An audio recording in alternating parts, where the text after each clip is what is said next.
Good morning, sons of God. Today, I would like to encourage you guys with Jeremiah 1, verse 4 until verse 7. So, Jeremiah 1, verse 7 says, you guys can even go read it at home because this is a extremely important thing to take a note of. Jeremiah 1, verse 4 says, the word of the Lord came to me, saying, before I formed you in the womb, I knew you. Before you were born, I set you apart. I appointed you as a prophet to the nations, right?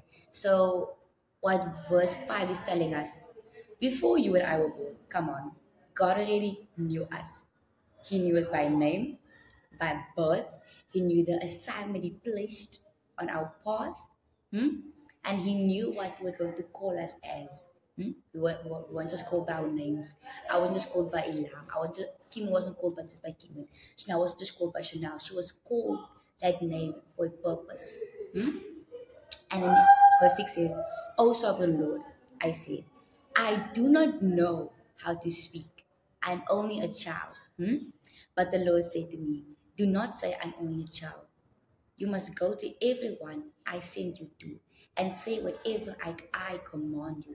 Many times we as youths, we we usually put our fears, our insecurities in front of God and tell God, but I can't do this because of this. I can't speak because of this.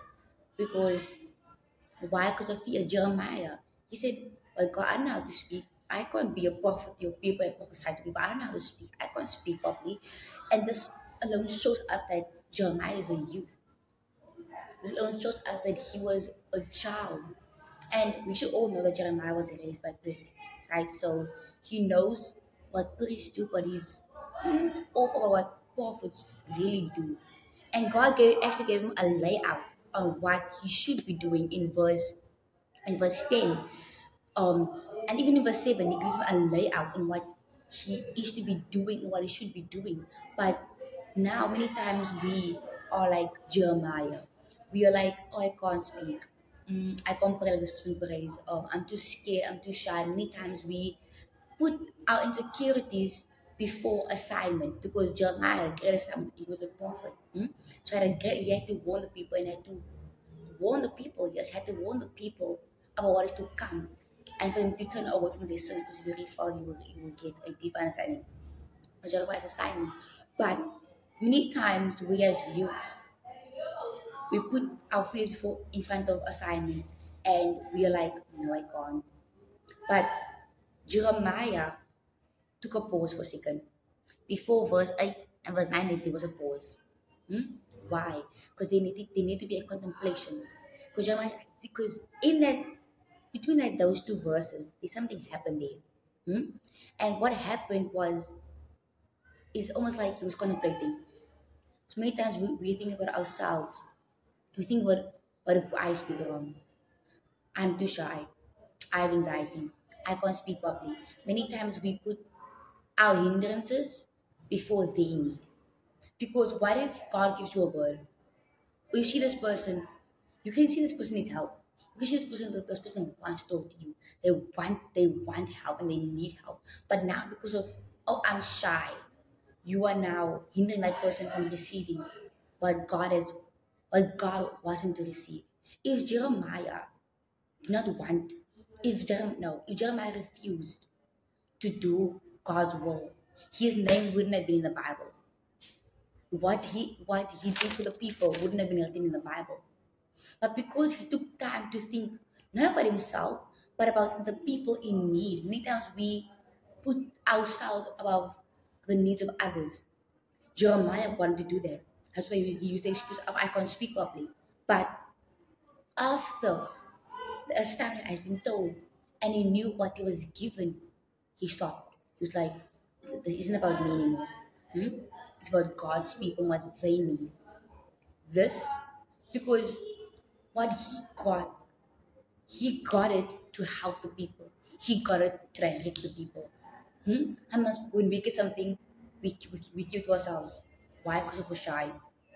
That is you putting your insecurity above a person's need, which is not godly. It's not who God wants to be because God Himself, He puts our needs before His. He loves us even though we sin against Him. He loves us even though we call him names. He loves even though we swear at him. He loves us even though we use his name in vain consistently. So it tells us that in order for us to not only live a godly character, but to be with God and to align to him is for us to put others' needs before our own. Because that's what God does. That's what Jesus did. And this is what Jeremiah did. These are examples of people who should look up to and take them into consideration and not just to see our point of view, but see theirs, see their need, see what they want to, what they're going through. And if Holy Spirit tells you, go with this person, talk to this person, help this person, go for it. You never know what this person might be going through, and they need that word, they need that hug, they need that encouragement, they need the God does love you. They need the you have a purpose in life. You are beautiful. You are loved. You are cared for. You are a royalty. Some people need that because they fail to understand who they are in Christ. Jeremiah failed to understand who he was, but God opened his eyes to what he is and what God prophesied him about. So many times, many people outside they need an eye-opening statement to allow them to take up what God has called them for. So that's all I want to say. But to sum everything up, don't let your insecurities overshadow someone else's need. So I hope you guys enjoy. Thanks for guys to stay. Bye.